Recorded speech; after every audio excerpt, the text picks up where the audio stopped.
like one thing about jazz players, I really respect guys that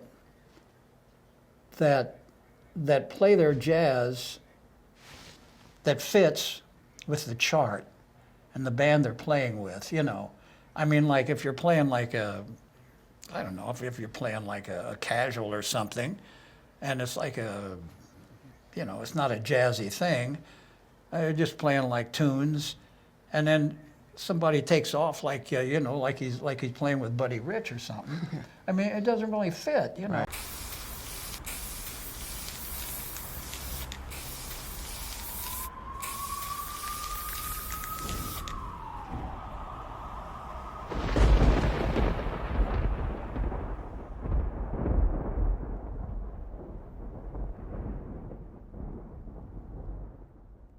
It's like, so to me, one of the guys that does that better than anybody is like Bob Summers.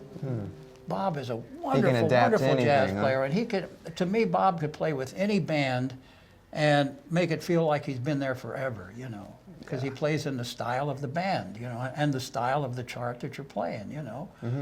Because there again, like the guys that write the music, the composers, the arrangers, and that, they don't know in their head what they want, and you know, if all of a sudden something is going like out into left field, you know, like, I mean, it's not.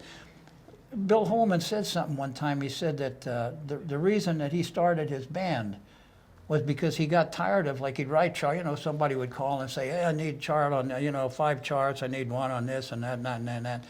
And he'd send them the charts, and then like a couple of months later when he'd hear the record, why, it wasn't what he had in his mind when he wrote. So he said the reason he started his band was like so that he could like hear what he wrote and hear it firsthand, you know, and do it the way he wanted. Yeah. You know.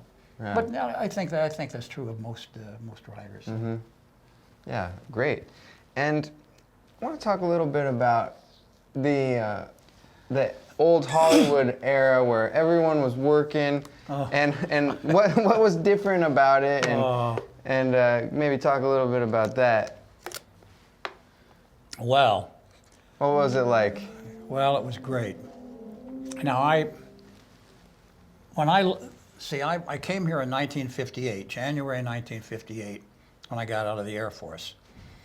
And like I said, there were a lot of bands working out of LA, so like guys like me that were like the young guys in town, you know, like I said, I go out with one band for 3 or 4 weeks, come back 2 or 3 weeks, draw unemployment, live off of that. Go out and again for 2 or 3 weeks with another band. You know, in the course of a year, I'd probably go out with like 5 or 6 bands, you know, and didn't work much in town at all.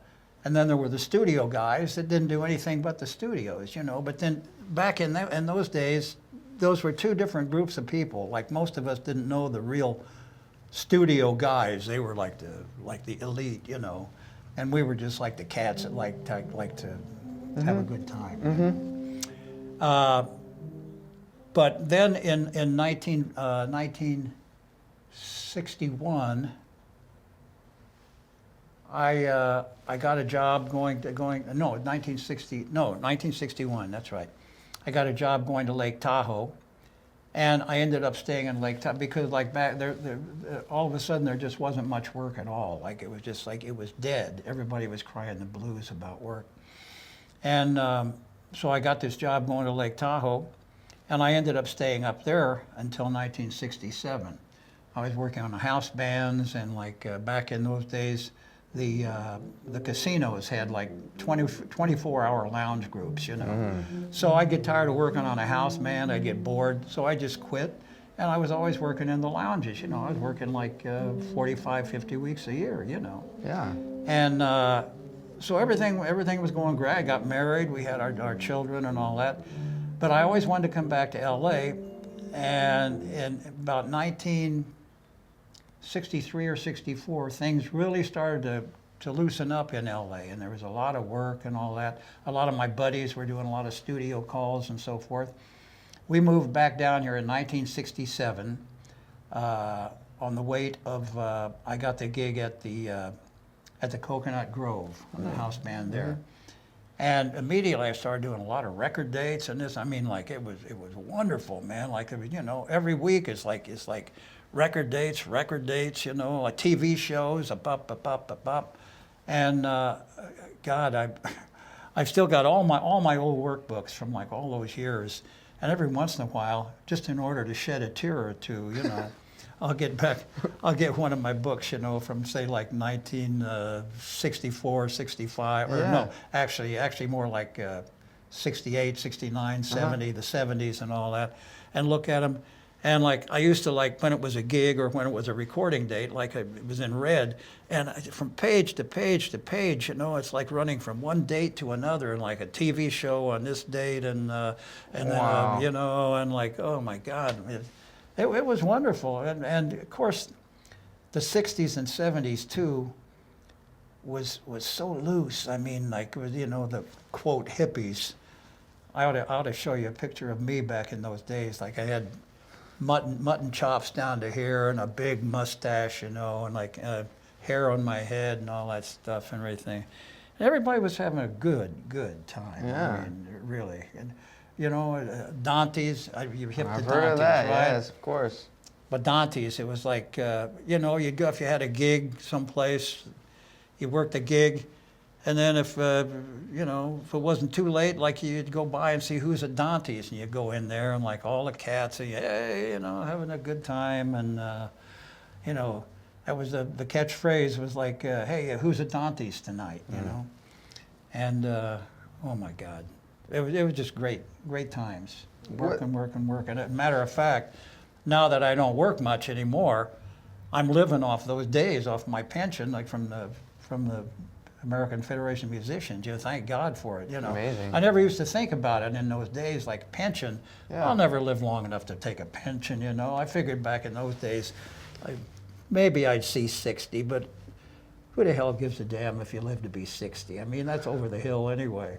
And I'll be 80 in April and still having a good time. And you're doing great, man. I am. I'm Yeah, having you're a good doing time, real man. good. Yeah. Yes. Yeah. And you look way younger than that. That's amazing. Oh, well, I don't know about that, but you know, that's the thing. They're talking to guys your age, you know.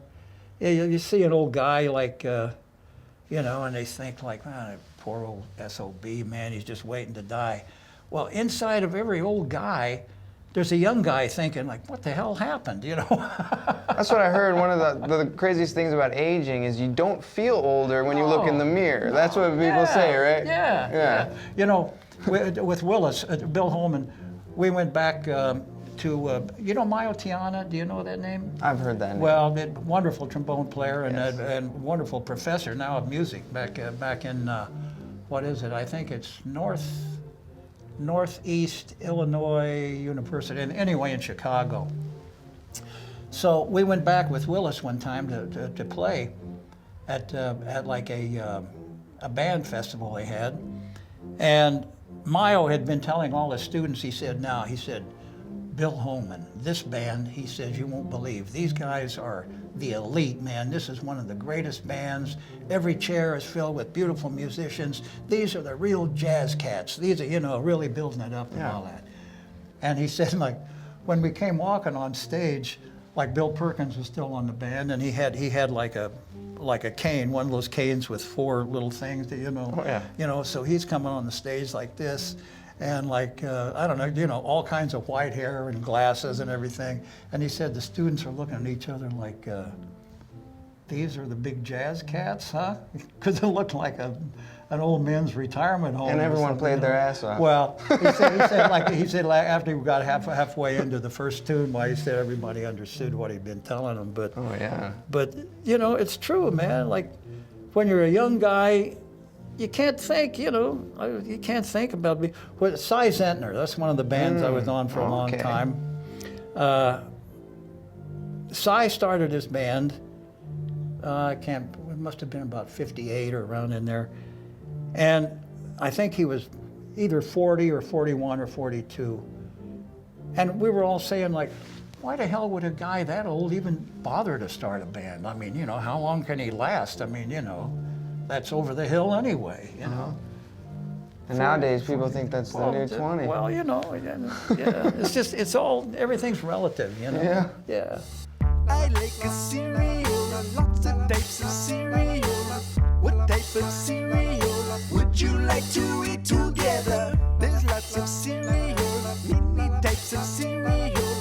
What type of cereal is your favorite one to eat? We got Frosted Flakes in Captain Crunch, Lucky Charms, Cinnamon Toast Crunch, Honey Nut Cheerios, and Fruit Loops. Captain Crunch with crunch berries, Apple Jacks, Rice Krispies, Cocoa Puffs, Frosted Mini Wheats with a honeycomb, Corn Pops, Golden Grams, Captain Crunch with peanut butter, Fruity Pebbles and a Raisin Bran, Honey Bunches of Oats in a Trix Land.